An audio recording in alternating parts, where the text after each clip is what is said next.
Halo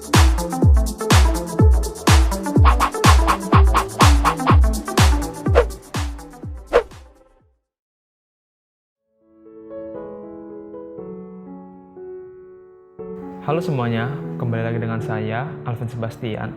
Dan pada hari ini kita akan kembali melanjutkan materi pembelajaran kimia kita yang berkaitan dengan reaksi, reduksi, oksidasi. Di bagian sebelumnya kita sudah membahas perkembangan konsep reaksi, reduksi, oksidasi. Dimulai dari konsep yang berdasarkan penggabungan atau pelepasan terhadap unsur oksigen. Dilanjutkan lagi dengan konsep berdasarkan pelepasan dan penerimaan elektron. Dan kemudian yang terakhir, konsep reaksi reduksi oksidasi yang lebih universal, yaitu bagaimana konsep reaksi reduksi oksidasi itu ditinjau berdasarkan nilai bilangan oksidasi.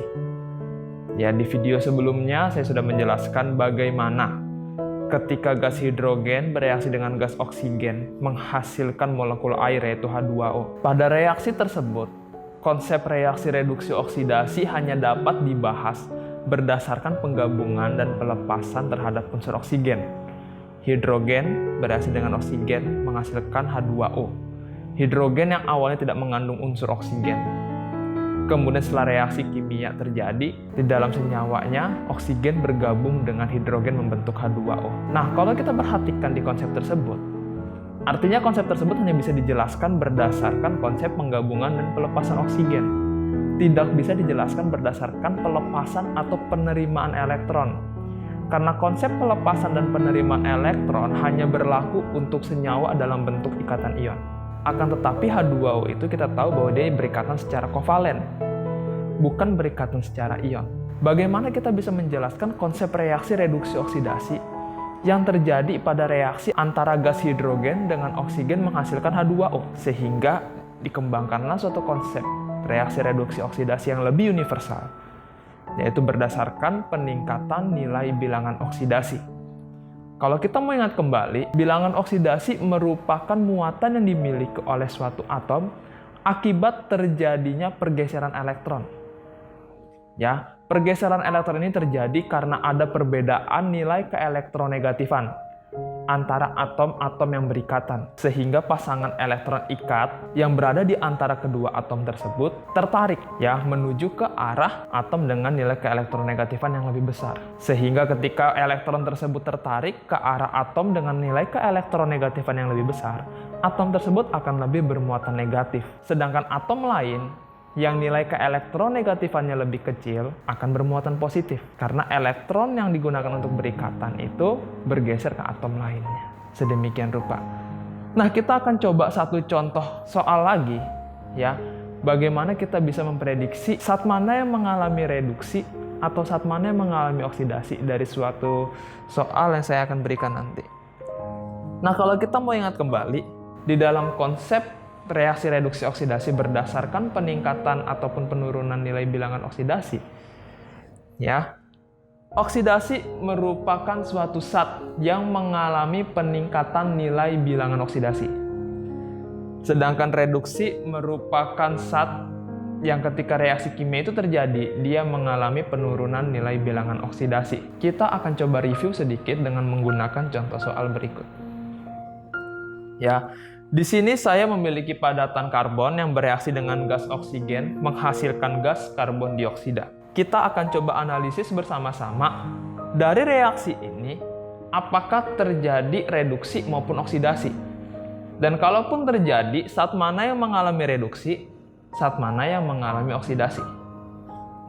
Saya akan tuliskan karbon bereaksi dengan oksigen menghasilkan gas karbon dioksida. Kita akan tinjau dari karbon terlebih dahulu. Karbon di sini merupakan atom yang berdiri sendiri. Dia tidak berikatan. Di sini dia tidak juga bermuatan. Artinya karbon di sini dia dalam keadaan netral. Tidak terjadi pergeseran elektron.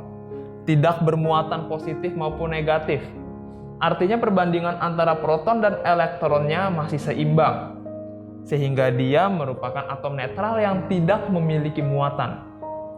Sehingga untuk karbon di sini dapat saya tuliskan biloxnya ya, singkatan dari bilangan oksidasi sejumlah 0 untuk karbon.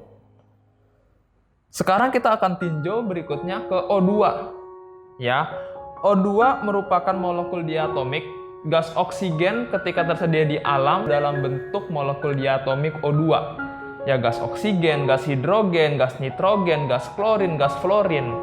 Itu merupakan molekul-molekul diatomik yang dimana di alam mereka dalam keadaan saling berikatan. Seperti ini, O2. Kita akan melihat berapa nilai bilangan oksidasi dari oksigen di dalam molekul O2 di sini.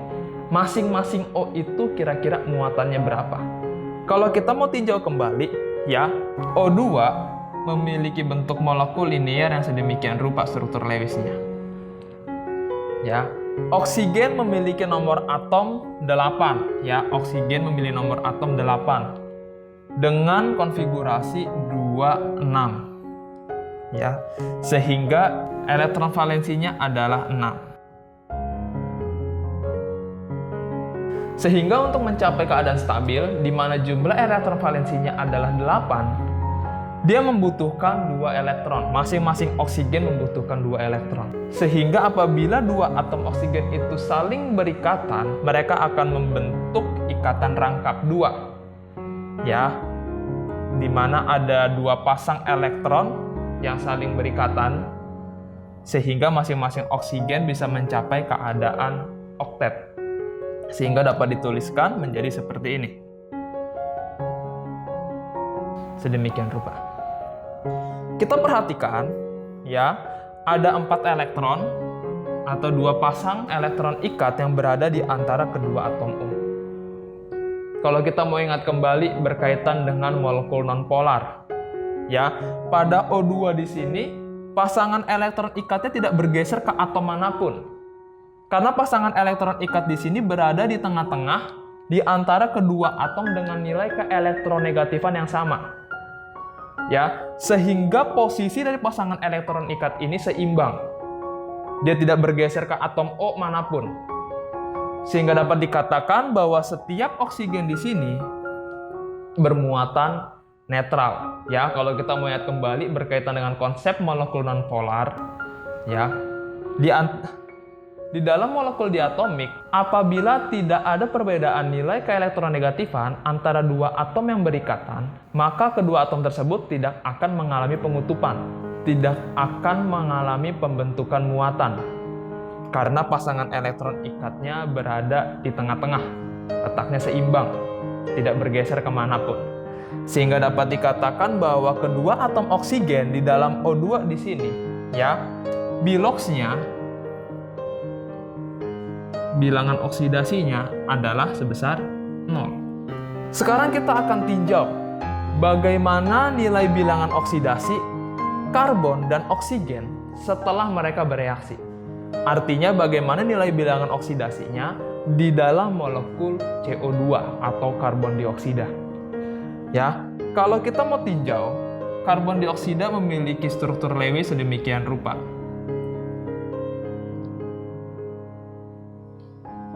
Ya, karbon memiliki nomor atom 6 dengan konfigurasi 2,4. Sedangkan oksigen memiliki nomor atom 8 dengan konfigurasi 2,6. Perhatikan baik-baik, ya. Karbon memiliki elektron valensi 4. Artinya untuk mencapai keadaan oktet, supaya atomnya itu bisa mencapai kestabilan, supaya unsur karbon di sini bisa mencapai keadaan stabil, dia perlu menerima 4 elektron. Ya, sehingga 4 elektron valensi dari karbon akan digunakan untuk berikatan. Karbon di sini akan berikatan dengan 2 atom oksigen untuk membentuk karbon dioksida. Ya, masing-masing oksigen memiliki elektron valensi sejumlah 6. Masing-masing oksigen butuh 2 elektron. Sehingga untuk oksigen di sini, dia akan menggunakan 2 elektron valensinya untuk berikatan dengan 2 elektron valensi dari atom karbon. Sedangkan oksigen yang lain akan menggunakan 2 elektron valensinya juga untuk berikatan dengan 2 elektron valensi karbon yang tersisa. Sehingga karbon dioksida di sini akan membentuk linear seperti ini. Antara karbon dengan oksigen masing-masing memiliki ikatan rangkap 2. Nah, sekarang kita akan tinjau sehingga bentuk struktur Lewis dari CO2 dapat kita tuliskan menjadi seperti ini.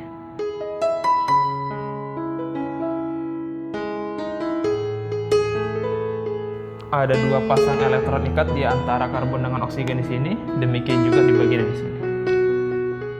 Antara oksigen dengan karbon memiliki perbedaan nilai keelektronegatifan. Oksigen memiliki nilai keelektronegatifan lebih besar daripada karbon. Sehingga dampaknya apa? Ketika oksigen dengan karbon berikatan, pasangan elektron ikat di antara kedua atom tersebut cenderung tertarik atau bergeser ke arah oksigen. Ya, sehingga kita dapat tuliskan menjadi sedemikian rupa.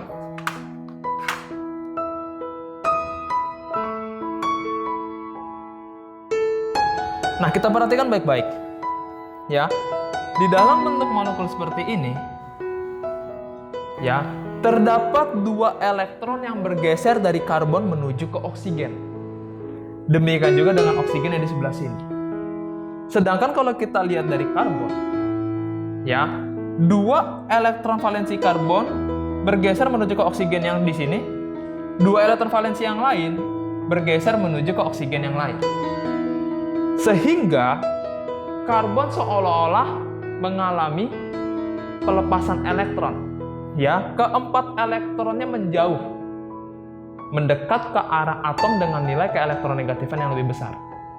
Sehingga karbon di sini, ya, dia seolah-olah bermuatan plus 4. Kenapa? Karena ada 4 elektron yang bergeser menjauh daripada atom tersebut, mendekat ke arah atom dengan nilai keelektronegatifan yang lebih besar. Ya, karena di sini ada 2 elektron yang digunakan untuk berikatan dengan oksigen. Demikian juga dengan 2 elektron valensi yang di sini digunakan juga untuk berikatan dengan oksigen. Sehingga dampaknya apa? Ada 4 elektron karbon, 4 elektron valensi karbon, ya, yang bergeser dari karbon menuju ke atom lain. Dan dalam hal ini 2 atom oksigen. Sedangkan masing-masing oksigen, ya, ada 2 elektron dari atom lain yang bergeser menuju ke arah atom oksigen di sini. Sehingga oksigen di sini menjadi bermuatan -2. Mengapa demikian? Seolah-olah dia menerima elektron. Ya, akan tetapi di sini hanya terjadi pergeseran. Bukan serah terima seperti di ikatan ion, karena ini ikatan kovalen. Elektronnya dipakai bersama, akan tetapi elektron yang dipakai bersama cenderung tertarik ke arah oksigen. Sehingga oksigen akan bermuatan negatif, dan dalam hal ini -2. Masing-masing oksigen di sini -2. Ya, jadi dapat disimpulkan di dalam CO2 terjadi pergeseran pasangan elektron ikat, yang dimana pasangan elektron ikat tersebut bergeser ke arah oksigen. Karena oksigen memiliki nilai keelektronegatifan lebih besar daripada karbon. Sehingga oksigen akan menjadi bermuatan negatif, sedangkan karbon muatannya akan menjadi positif. Setelah itu, kalau kita mau ingat kembali ke dalam konsep molekul nonpolar, memang benar. Di dalam molekul CO2 terdiri dari ikatan polar. Ya, masing-masing karbon dengan oksigen itu membentuk ikatan polar. Akan tetapi secara molekul, ya, dia merupakan molekul nonpolar karena resultan momen dipolnya saling meniadakan. Ya, karena di materi sebelumnya kita sudah bahas di dalam konsep ikatan polar dan nonpolar, kepolaran ikatan belum tentu menentukan kepolaran suatu molekul. Ya, untuk molekul poliatomik, di mana molekul tersebut terdiri lebih dari 2 atom, sedemikian rupa. Ya. Nah, kembali lagi ke sini. Sehingga di dalam karbon dioksida, bilangan oksidasi dari karbon itu sebesar +4. Sedangkan bilangan oksidasi dari oksigen, saya lupa tulis karbonnya. Sedangkan bilangan oksidasi dari oksigen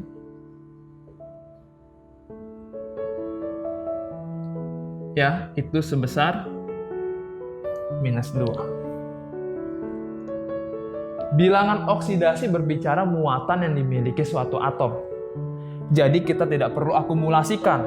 Oh, oksigen di sini -2, di sini -2, totalnya -4. Bukan seperti itu. Ya, bilangan oksidasi muatan yang dimiliki oleh suatu atom. Di sini satu atom oksigen berarti memiliki bilangan oksidasi sebesar -2. C plus 4. Sekarang kita perhatikan di dalam reaksi di sini, ya, awalnya sebelum menghasilkan karbon dioksida, karbon memiliki nilai bilangan oksidasi sebesar 0. Dia tidak bermuatan.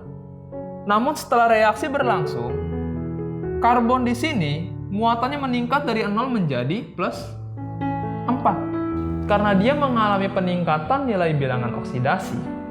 Sehingga saat karbon di sini kita katakan dia mengalami oksidasi. Sedangkan untuk oksigen, awalnya biloxnya sebesar 0. Setelah reaksi kimia berlangsung membentuk karbon dioksida, oksigen di dalam karbon dioksida bermuatan -2. Dari 0 menuju -2 artinya dia mengalami penurunan nilai bilangan oksidasi. Sehingga untuk oksigen dia mengalami reduksi. Ya, jadi sedemikian rupa terjadi peningkatan muatannya untuk karbon, sedangkan untuk oksigen dia mengalami penurunan muatannya atau biloxnya. Nah, kalau kita ingat kembali berkaitan dengan oksidator dengan reduktor, pengoksidasi dan pereduksi. Pengoksidasi merupakan zat yang mengalami reduksi.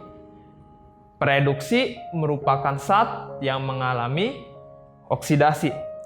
Sehingga karbon di sini yang mengalami oksidasi dia berperan sebagai reduktor atau pereduksi. Kenapa demikian? Karena karbon mengalami oksidasi, dia yang mengakibatkan zat lain mengalami reduksi. Sedangkan oksigen yang mengalami reduksi, dia artinya berperan sebagai oksidator. Ya, zat yang mengalami reduksi merupakan oksidator. Mengapa demikian? Karena oksigen mengalami reduksi, itu yang mengakibatkan zat lain mengalami oksidasi. Sehingga dia dikatakan sebagai oksidator. Sedemikian rupa. Ya, jadi zat yang mengalami oksidasi merupakan reduktor, zat yang mengalami reduksi merupakan oksidator. Sedemikian rupa. Ini merupakan bagian dari penentuan zat yang mengalami reduksi dan oksidasi berdasarkan peningkatan ataupun penurunan nilai bilangan oksidasi. Kalau tadi kita perhatikan, ya cukup kompleks cara-cara yang kita gunakan apabila kita mau tinjau berdasarkan bentuk molekulnya, struktur Lewisnya, dan lain sebagainya. Berikut ini kita akan kembali belajar aturan-aturan untuk nilai bilangan oksidasi. Ya, sehingga dengan aturan-aturan tersebut akan mempermudah kita di dalam menentukan nilai bilangan oksidasi suatu zat. Sehingga kita akan dengan mudah juga bisa menentukan zat mana yang mengalami oksidasi maupun yang mengalami reduksi di dalam suatu reaksi kimia. Sekian dari saya, terima kasih.